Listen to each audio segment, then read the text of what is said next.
Good morning, everyone, and welcome to the Quantum Leap Futures Morning Leap session for Wednesday, May the 16th, 2018. My name is Doug McKay. I'm the founder of Quantum Leap Futures. Each morning we get together in these live go-to sessions to take a look at the market, macro to micro, take a look at the structure, and then we drill down to our trade levels, our targets, and our hypotheses.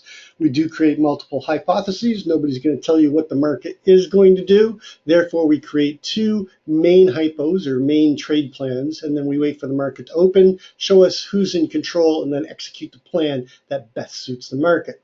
And then we have two alternative hypotheses or trade plans that we look to kick in when we get into a trend type scenario. This is a subscription room. If you're interested in checking it out, send me an email at quantumleapfutures@gmail.com. There's no website, there's no blog. This is not a commercial venture. We do everything here live in the go-to in the pre-market, and then we do live trading analysis during the course of the trading day. Please read through the disclaimer. Nobody at Quantum Leap is a certified trading advisor. We are retail traders operating within a self-organized learning environment. Past performance is not indicative of future results. Any trades that you see in Quantum Leap are for education purposes only. Please trade your own due diligence, your own trade plan, and your own risk metrics. So yesterday, pull up our trade levels. Yesterday, we are looking for an open auction out of range. We were looking for a move up into the 19 to the 23 area, and then we were looking for a rotation down to come down and test the mid of the gap. Hypo 2 is an open auction out of range, a move down to test the gap, and then a rotation up into the gap close and the naked VPOC that was in Monday's profile. Hypo 3 was a gap and go with the target down here at the 91.50. Well, what we got instead is we've got a variation of Hypo 1. We didn't really move up, but we came down and hit our targets and basically created a consolidation day. Now, the 4-day micro composite, it shifted. The 3-day micro composite VPOC was up here at the 29 area. It shifted down here to the 11 area, 27.11 area, and the overnight didn't really give us much. I wanted to just take this profile.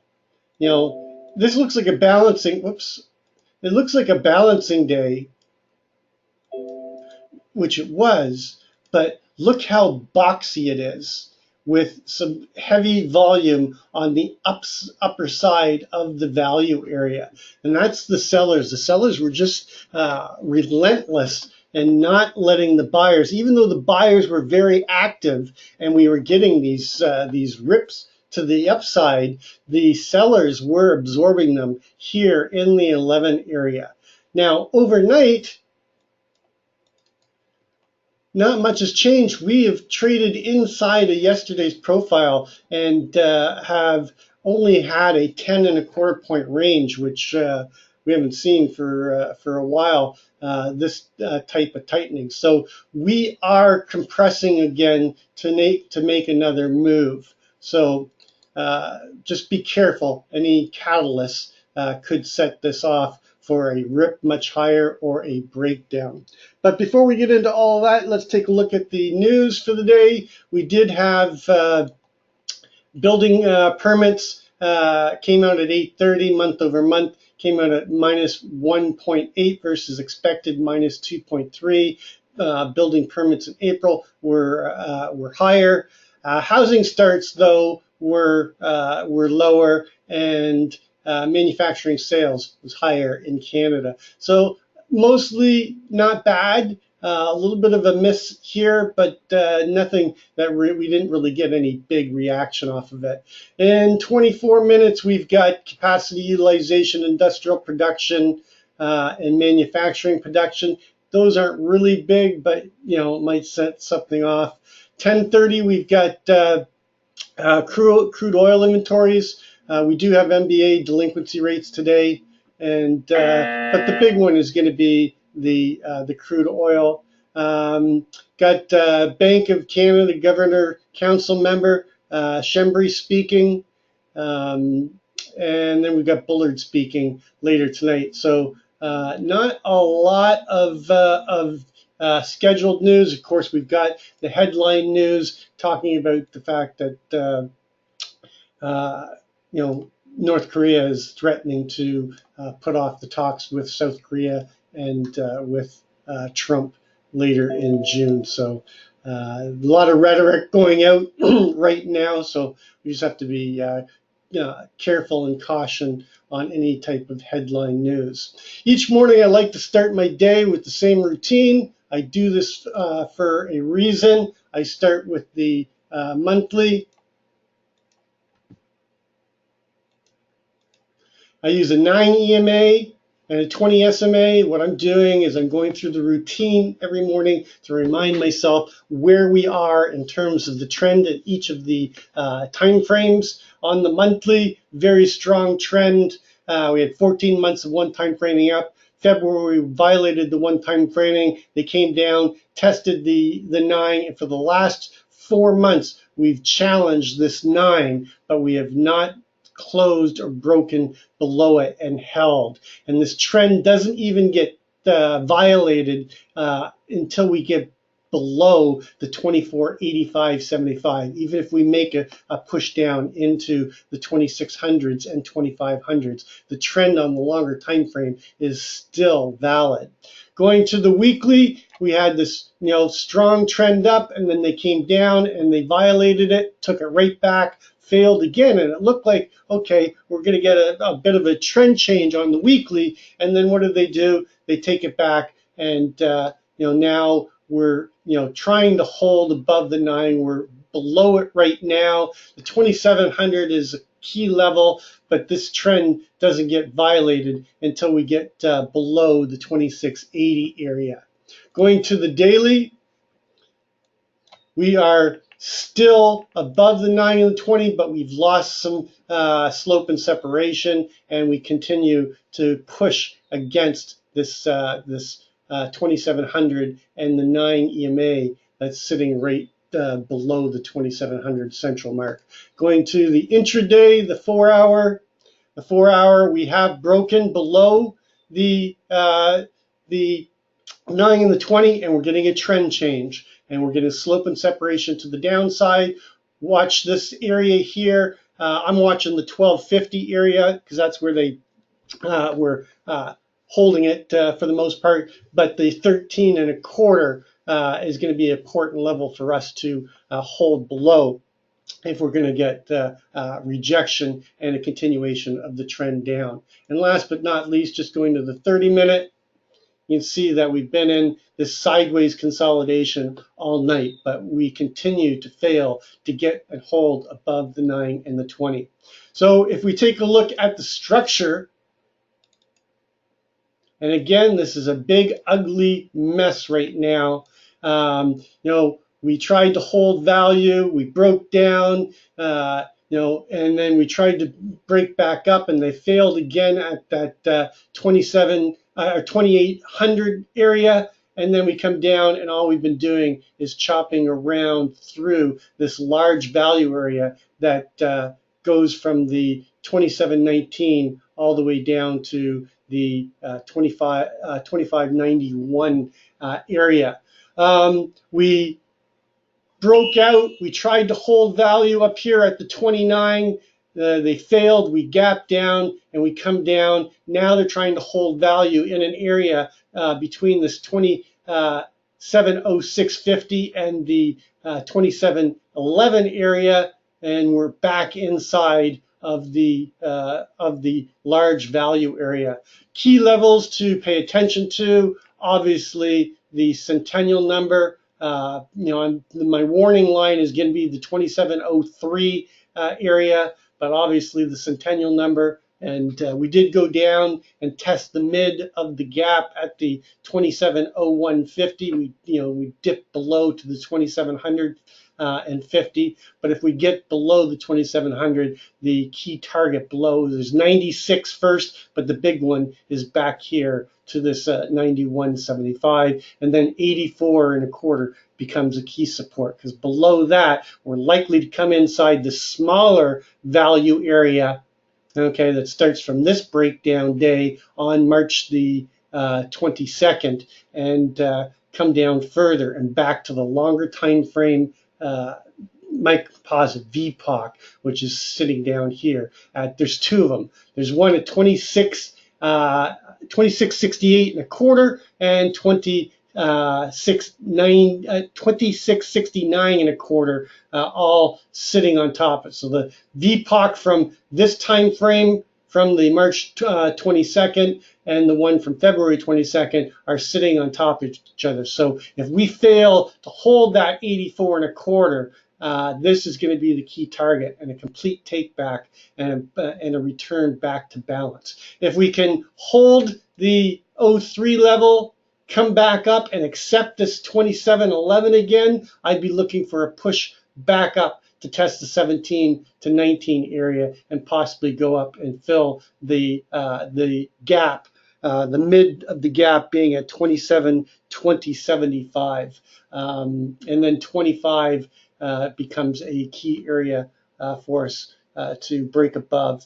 and get the continuation for that push up into that 41.75, which we failed at, and possibly break and go up into the 56 area. So overnight inventory is balanced. It's really not giving us anything other than showing us that we're accepting this this value from yesterday, but it's wide. And we're going to see this is going to be a very difficult area to trade again, because there's no true fair value. It's priced, it's a value area that is valid, but it's blunt, which means that they haven't really determined, okay, where the fair value or the most accepted price is. Yes, it was up here at 11, but I'm telling you, we're likely going to chop in a 5-point range if we get stuck inside of this. So moving our overnight levels, our overnight high is up at 1475. Our overnight low is at 450. Our 20-period full session average true range is running at 32.95.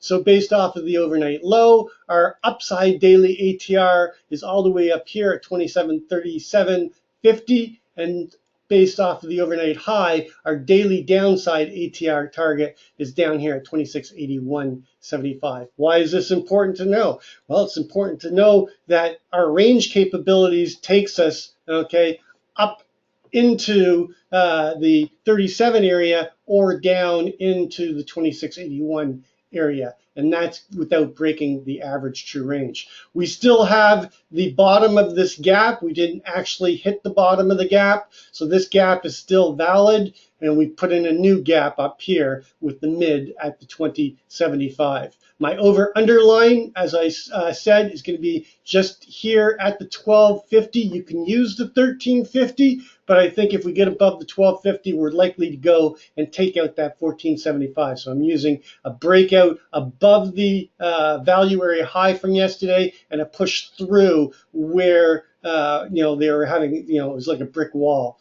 there yesterday for the most part. The key line in the sand below is going to be down here at the 97.50. Why? Because of the fact that it's a high volume node in a longer time frame, and I'm not going to try to use the 2700 because this is where you can get chopped up pretty bad, and I'd rather wait to see a break lower and a push down into this 96. So what is my hypothesis? Well, because we're in balance, we have to be really cautious of the fact that we could get another day of chop in this area between the 2700 and the 2720 area, and just basically go sideways. But my main hypo one is a open auction in range on the lower side of value, a push up into the 12 area, possibly even up into the 14 to 17. Sellers stepping in, rotate us through value and through yesterday, come down, fight this 2700, and then push down into this 96, maybe a probe down to 9150, base down here, and then start moving our way back up again and coming back up into this balance. That is hypo 1. We're likely going to put in a new low before the RTH session, so I'll have to make some adjustments. But right now, this is what these are the levels I have to deal with right now. Hypo 2 is an open auction in range, in value, a push down through the 2700 down into the 96 area, again maybe down to the 9150 base here, rotate us back up through value, come up and take out the naked close and the naked VPOC, chop in this area, and then push up into the gap and come up into this 24 to 29.75 area, and this gap close up here at the 27.30 50, the naked close there. That is hypo 2. Hypo 3 is a breakdown day, a open auction in range, failure to take out the overnight high, possibly close the gap and the naked VPOC, but basically sellers taking control early, moving us down through the 2700, coming down into this 2694 to 96 area, chopping here, then failing and pushing through down into this, taking out the single from May the 9th at 2687. This is a TPO single on the market profile, but push down here and then fail and come down here to the 2669 balance area that we talked about earlier. That is hypo 3. Hypo 4 is an open auction, take out the overnight low, dip below the 2700, but buyers take control early, pushes up through yesterday's range, come up into the mid of the gap, chop here, push up into the 2930 area and get continuation and come attack this 41 area again with maybe a late day probe up into the 2749. This 2749 is the 61% retracement of that whole move down. Okay, this whole move down from the all-time high down to this fractal low, the 61.8 retracement is at 49, and that's in that gap zone. So those are my 4 main hypotheses. Again, the 5th hypothesis is a sideways, another inside day where we basically sit inside of the day and just chop in this 5-point range, 5 to 8-point range. Taking a look at gold.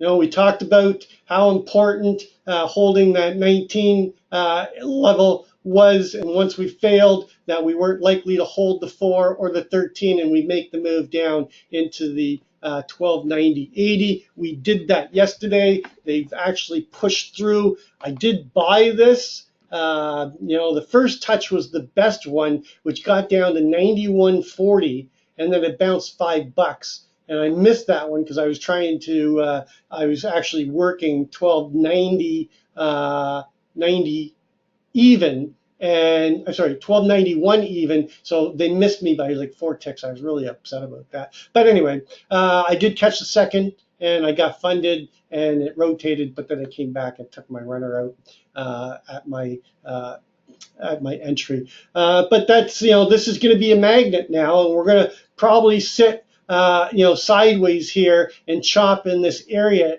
this distribution between the 96 and the 84. Now the 61.8 retracement, okay, that is from the low down at that 1225.50 up into that fractal high at 77.4. That is down here at 84. So I'm anticipating, that we're likely to push down through there, and the next big target down here is at 79.80.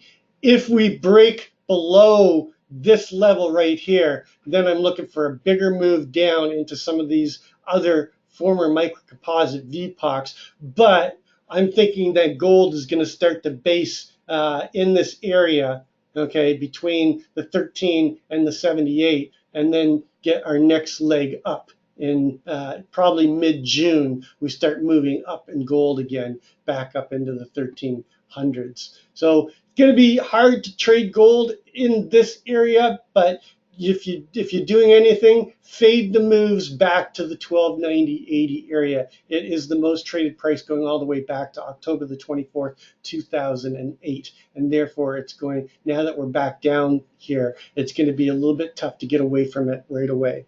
So that's going to complete our pre-market session. As always, trade well, trade safe, and we'll catch you on the flip side.